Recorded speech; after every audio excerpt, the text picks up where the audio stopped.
Debbie from So Easy, welcome. Today I'm going to be sewing the Glenda convertible clutch bag from Swoon Patterns.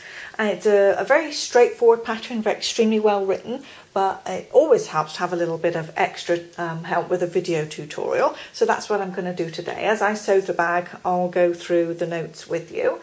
Now the cutting out and the interfacing is exactly the same as you would expect for any bag. So just take it easy. Follow through the instructions here about which pieces to interface at which point and using which stabilizer. It's using a fusible woven, Shape Flex 101 and a Peltex. This is the Peltex, much thicker and stiffer than the usual interfacing, and this is going to be the stabilizer for our bag. Now the only thing that I wanted to point out during the cutting and interfacing process was this one, the main panel stabilizer. I had originally cut mine out this size and shape, and then I got to the end and thought, well, that's strange because I've only got one, and I hadn't noticed that right down here it says cut on the fold, and I should have cut this twice as big. So I think everything is straightforward, but this is a little thing here that you might miss in the same way that I did. And when you cut your stabilizer, it should come out large like this because it's going to be folded to form our bag. So do watch out for that during your cutting and interfacing phase, but everything else I think will be straightforward. So now I've got all of my materials together, all the little bits and pieces of hardware, my zip, my thread, all the instructions, and everything is cut and interfaced and ready to sew. So let's go on with step one. So our first step says pin the two exterior main panels right sides together, matching raw edges. Sew across only the bottom longest edge at a 1/2 inch seam allowance. So these are my two outer panels. They've got no interfacing or stabilizer on them just yet because that's going to be added in a later step. So we need to match this longer bottom seam here. I'm just going to add a couple of pins and then stitch along that bottom seam with a 1/2 inch seam allowance.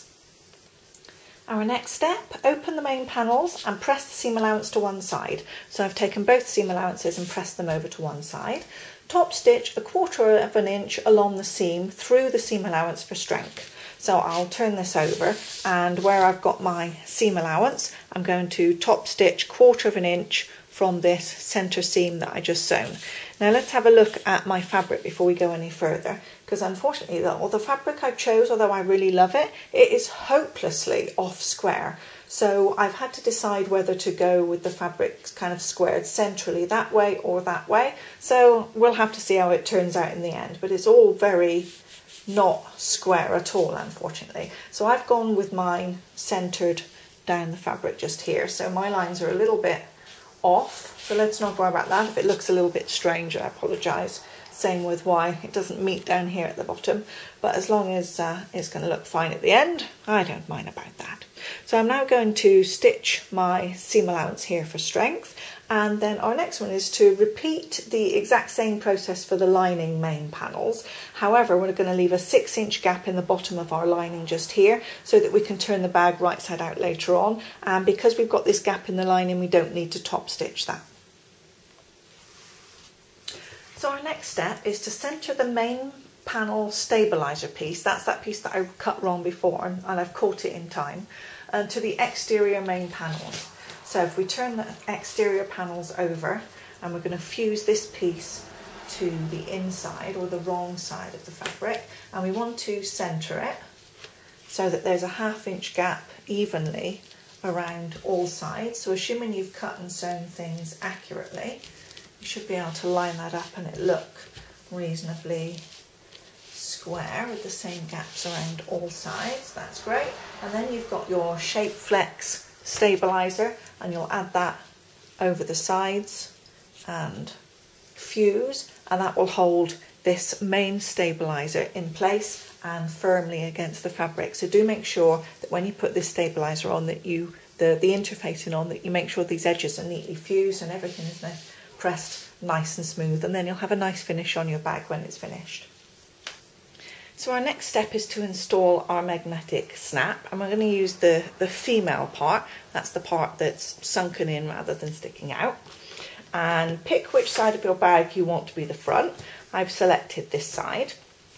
Now the instructions tell us to fold the bag in half to find the centre, but I don't like to add a crease where I'm going to have to iron the crease back out afterwards. So I've simply taken my ruler and I've measured, and we had to go 4 inches down from the edge. I've measured 4 inches and drawn a line.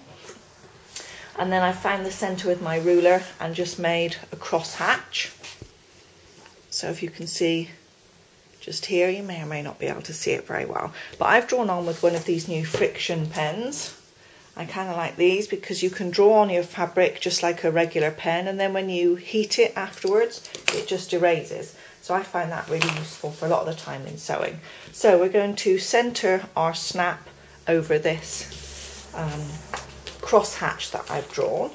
So I'm just going to make a couple of little marks here with my seam ripper. Always makes me a little bit nervous to poke holes and things. I've got my fray check and I'll go around these holes with a bit of fray check. Hopefully keep that secure. And then install the snap through those holes. There we go.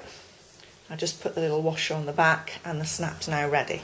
Our next step will be to do the same for the flap on the bag.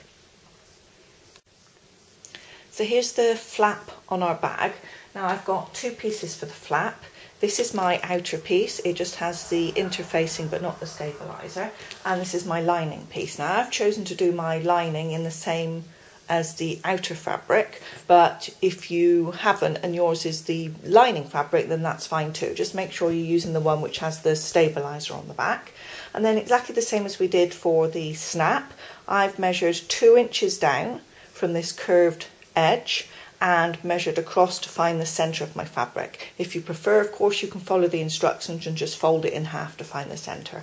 And then the magnetic snap is installed through here. Now there are several schools of thought about how to put the snap. Some people like to fold the tabs out or put them in. I like to put them in because I think if you leave them on the outside, it's just extra areas where you could get some wear. So I like to fold mine into the centre. So those are the 2 parts of our snap now installed. Now it's time to assemble our snap piece. So I've got my lining here and I've got my outer fabric just here. I'm going to match them up together, but actually when I pin, I'm going to pin it with the lining facing up because that's the way that we're going to want to sew. And I'll just pop a couple of pins in down the side.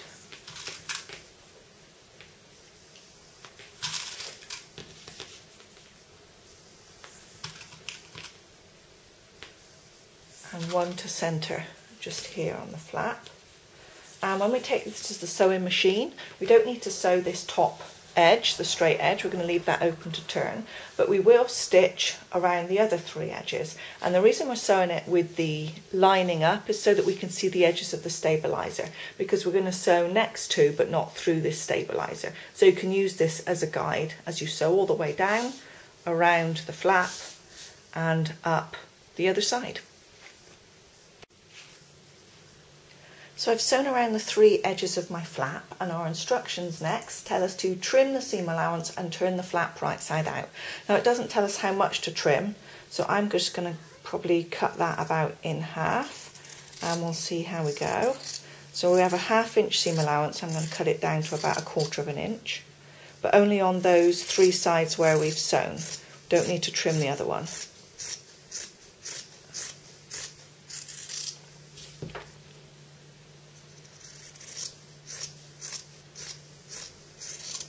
Okay, throw that on the floor and we'll turn the flap right side out. So I've never used this Peltex product before. I'm not sure how it's going to feel once I've turned it. I'm guessing it'll go a little bit creased, but that's to be expected because our next step is to press well. So it's nice and stiff, I like that. It's going to keep plenty of shape in the bag. Okay, looking very nice. Okay, so I'm just going to push all these edges out. And now I'll take this over to my ironing board and give it a good press. Next thing, we need to just close this edge. So I've given my flap a good press, and our next step is to top stitch along the seam you just made down a side, across the curved bottom and back up to the top. And then we also need to machine baste along the top raw edge at 1/4 inch just to close this flap. So I'm going to do that all in one go. I'll top stitch around these 3 edges, switch to a basting stitch, and with 1/4 inch seam allowance I'll just baste that top edge closed. Now it's time to work on the little end pieces of our bag. This is our side panel pattern piece, and as you can see it's got a little notch at the bottom here. So I have a notch out of my side panels, and this is actually a little dart. So it suggests that we fold in half and press, but like before I don't want to press a fold into something only to press it out again. So I'm just going to finger press mine down this centre line a little bit, and where we have this little dart cut out at the bottom, we need to sew with 1/4 inch seam allowance from above the dart, 1/4 inch, and all the way to the bottom.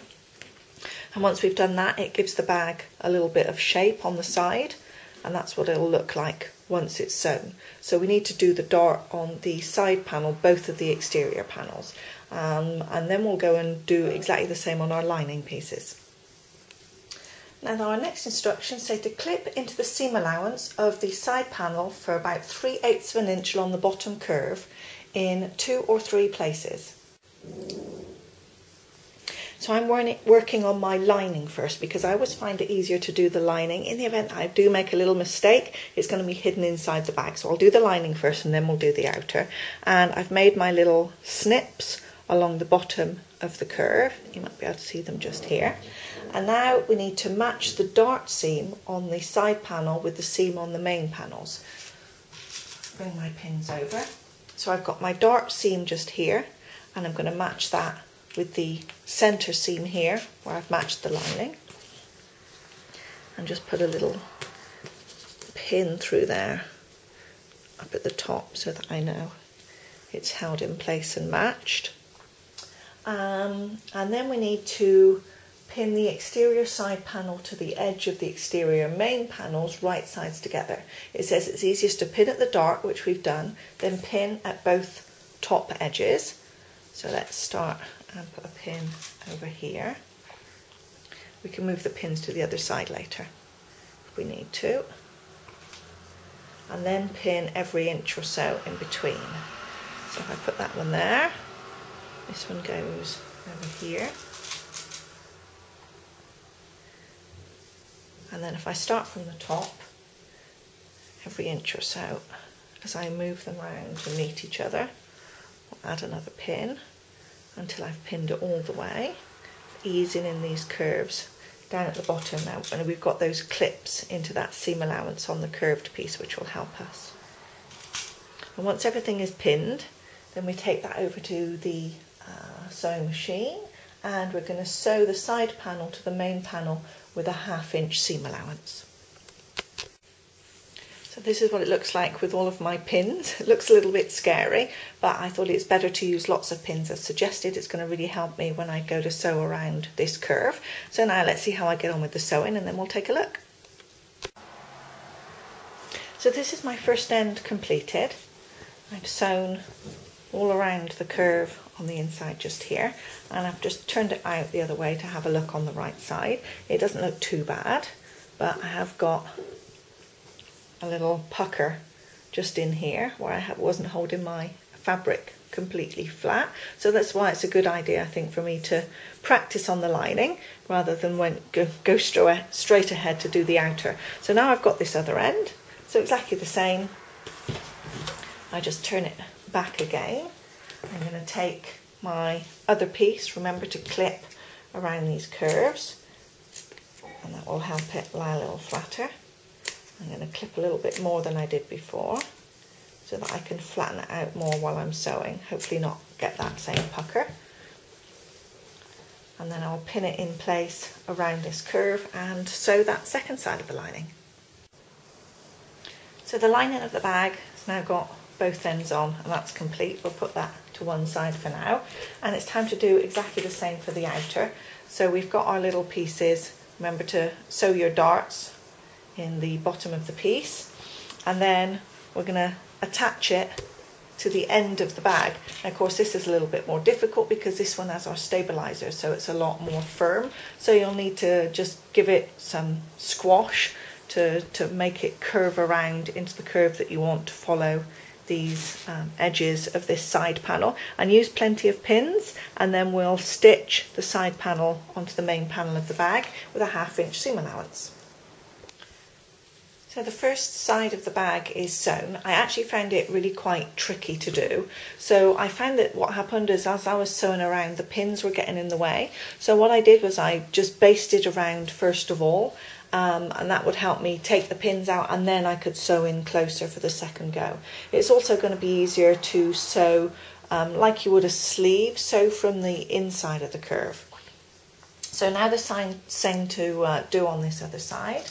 We'll match up the bottom of our dart with this bottom seam in the bag and pop a pin. Oh, I mustn't forget to do my clips. I'll clip around these curves, and then we'll sew this other end panel into the bag like this.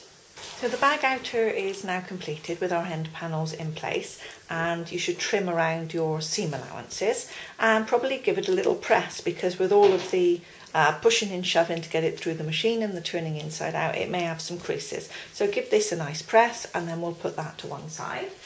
And we're going to work on the strap.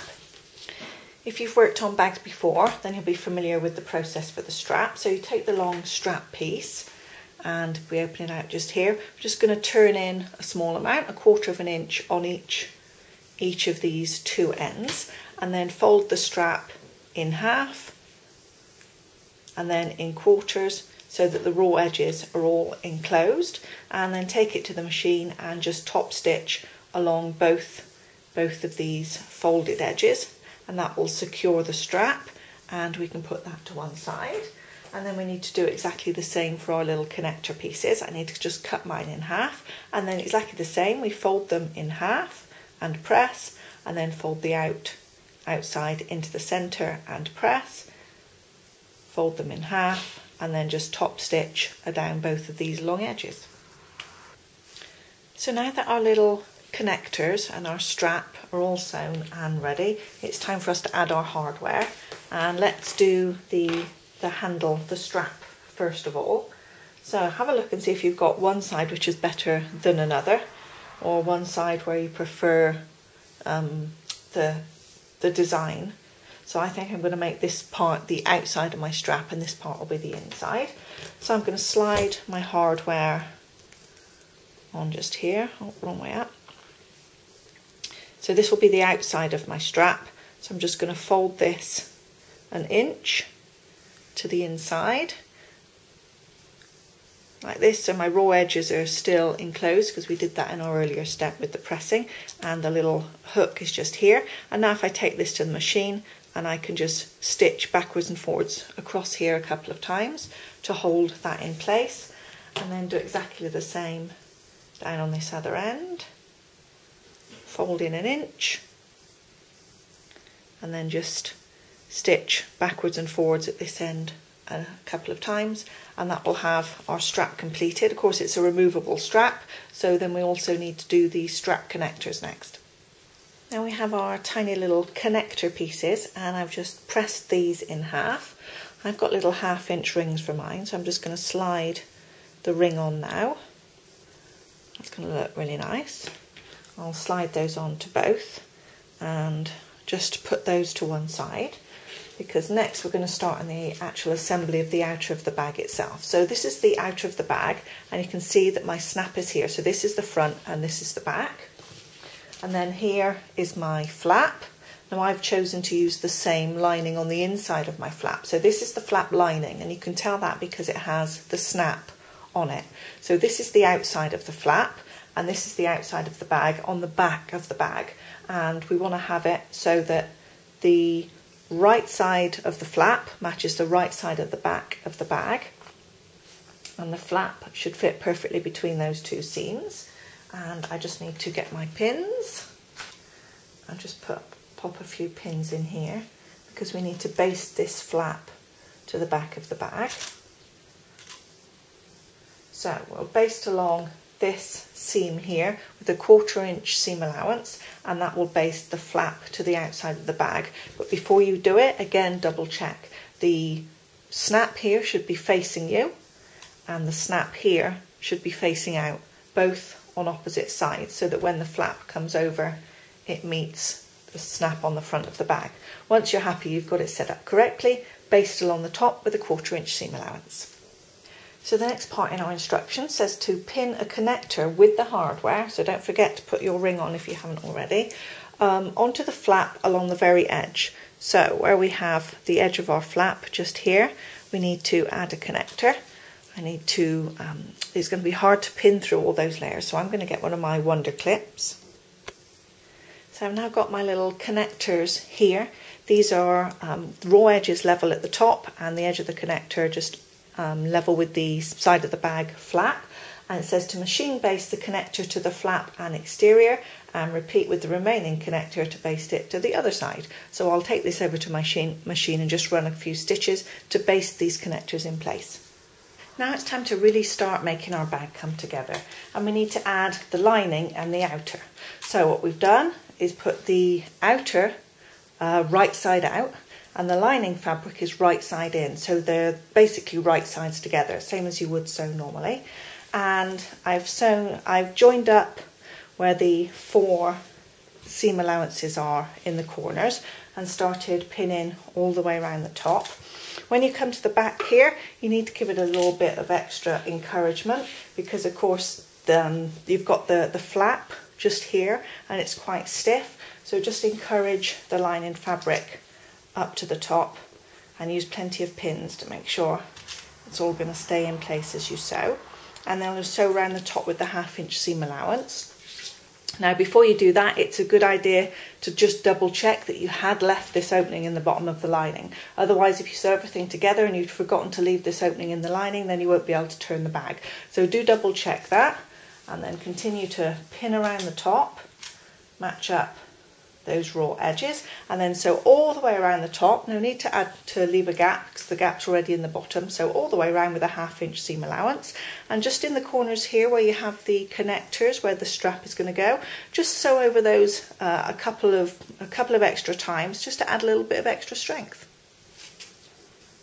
So the bag is now sewn around the top, and I've turned it. I've still got the gap in the lining just here, and as you can see, it's all gone a little bit kind of creased, just due to being turned through that hole at the bottom. So what we need to do now is give the bag a good press, and especially around the top. I'm just going to make sure that it's all nice around this top edge all the way around. Push the lining down inside, just mess with these edges so that they look nice. And once I've given it a press, I'm just going to put a few pins in around the top, because our next job will be to top stitch, and we're going to top stitch all the way around this top edge, and that'll keep our lining down on the inside of the bag. So my pressing and top stitching is done, and everything's looking really neat. I think probably the design on my fabric is going to show up a little bit more than I wanted it to when we're finished, but we'll see how it goes. So the only thing to do now is to just close up the gap in the lining. I'm just going to sew mine by hand so that it will be nicely finished and hidden. I give it a quick tug, pull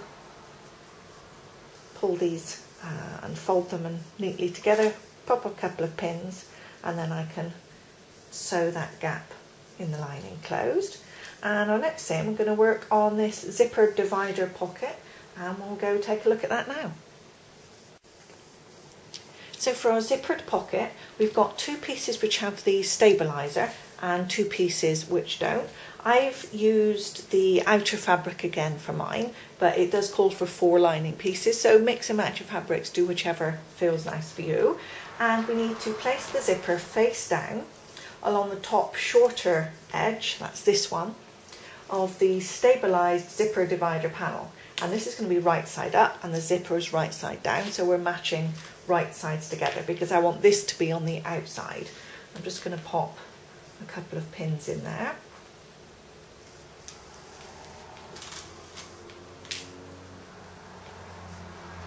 And then using our zipper foot, we're going to stitch the zipper in place along this top edge. So my zip's on for the first panel. It now says to pin a non-stabilised divider panel over the top of the zipper and the first, right sides together. I don't have a right side on my lining, but if you did, make sure that they're right sides together and obviously match up so that raw edges are all even. And then I'm just going to pop a pin in, but we are going to turn it over because it says the zipper will be sandwiched between the two panels. Flip over so you see the stitching on the first divider panel and sew again directly on top of the line of the previous stitching. So I need to just transfer my pins over to this side, and when we sew again, this will now attach the lining in place, but it will make sure if we sew on this previous line of stitching that we're not going to go over the top of our zipper. So my one side is now completed. I've got the zipper here, this is the outer stabilised panel, and the lining is there on the inside. And now we need to repeat the process on the other side. So I'm going to attach the zipper face down so that the two outer panels here are matching each other. Those will go here, and then my lining will go on the top, and then we'll have a look once all of those are sewn together. So now our zipper is in, and basically our procedures are exactly the same as if we were sewing a basic zipper pouch. We've got our two outer panels here with our stabiliser, and the two lining panels are here on the outside. So now if we undo the zip halfway, maybe 3/4 of the way, and we're going to flip it so the two stabilised panels are together and the two lining panels are together, and then pop some pins around the outside. When you get to the zips, we're actually going to sew right over these zipper tapes, but you'll find in order to get a nicer finish, what I found with them is that when you sew and you sew over them, the best thing to do is to turn them, if I can bring it in close, so that the zipper teeth are facing towards the lining. So I'm going to flatten them out that way. If you can see, I've got my stabilised panels this side, then I flattened my zipper with the teeth facing the lining, and then I'll push the lining over to that side and pin. And I find by doing it that way, I get a neater finish than if I just don't think about it at all, or if I have the teeth facing the other way. So now I'm going to finish pinning all the way around the outside, and we're going to sew exactly the same as we would for a normal zipper pouch. I'm going to sew all the way around the outside, but we need to leave a space in the bottom for the lining. So if you leave a gap unsewn on this side so that we can turn the whole thing the right way out. So once the purse is sewn all the way around the outside, you're going to just turn it through the gap in the lining and give it a good press. Up at the top here we've got the gap that we left in the lining, so you can just pin and stitch that closed, and then your zipper divider is ready, and we'll move on to our next step. So now we're on the final stretch with our bag, and we need to put the zipper divider panel on the inside of the bag, and it's narrower than the bag is just by a little bit, and that's because it's going to pull the sides of the bag in, but we need to make sure that we can do that evenly. So if I just take over to the side of the bag here and match up these side seams, just finger press just here, and then I want to slide the zipper panel in where I've got my fingers, and just check again to make sure that those sides are even, which they are, and then I'm going to add a couple of clips. The clips are going to be much easier than pinning with this thick, all these layers, and then to do the same on this other side of the bag. So I'm going to press the side panel out, match up those side seams, just press here with my fingers, and then I'll take the other side of the bag and slide that in between my fingers, put a couple of clips, and now I need to check that I'm happy with it. So I'm just going to push the bag closed, make sure the side seams are matching, pop our flap down. Okay, does everything look even? I've still got a little bit of final pressing to do, but otherwise that looks good. So I'm happy then where the placement of the zipper divider is. You can see it just in here, and we've kind of got it centered, but now we need to stitch, and that's going to be a little bit tricky. So let's take a look at how we can do that. So we'll need to do it one side at a time, obviously, so we'll push push the side panel out, and according to the instructions here we have a little diagram, and it tells us that we should be 1/2 inch down, 1/2 inch from the side seam, and then stitch a 1/2 inch line. So I'm going to wrangle these layers, as they say, under my sewing machine. I could even use my friction pen just to mark, for example, where I want to sew, and I'll hold all those layers nice and securely, and it's going to be very thick for my machine.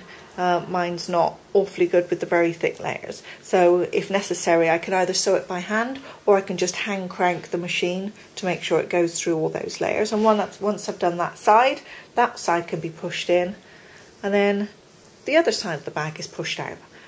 So let's see how I get on with those. So that wasn't too difficult. That actually sewed through there pretty easy. I did hand crank it just to be on the safe side, and I had no troubles getting through all those layers with my machine. Okay, so basically our bag is now finished. Give it a final press. I've still got a few wrinkles I could get out of mine, I think. Close it up, attach your strap, and you are ready to go. Your Glenda convertible clutch is now completed. It's a really nice bag pattern. There's plenty of scope if you wanted to add extra pockets and things like that on the inside, or maybe one on the back, a little something else in the lining. So if you want to do those, there are always extra options, but having this nice zippered pocket in the centre here is really good too. So it's quite a big bag. It's convertible too, so you can use it as a clutch, or obviously you can use the strap and use it as a shoulder bag. And I think you'll enjoy sewing it. Thanks very much for following along.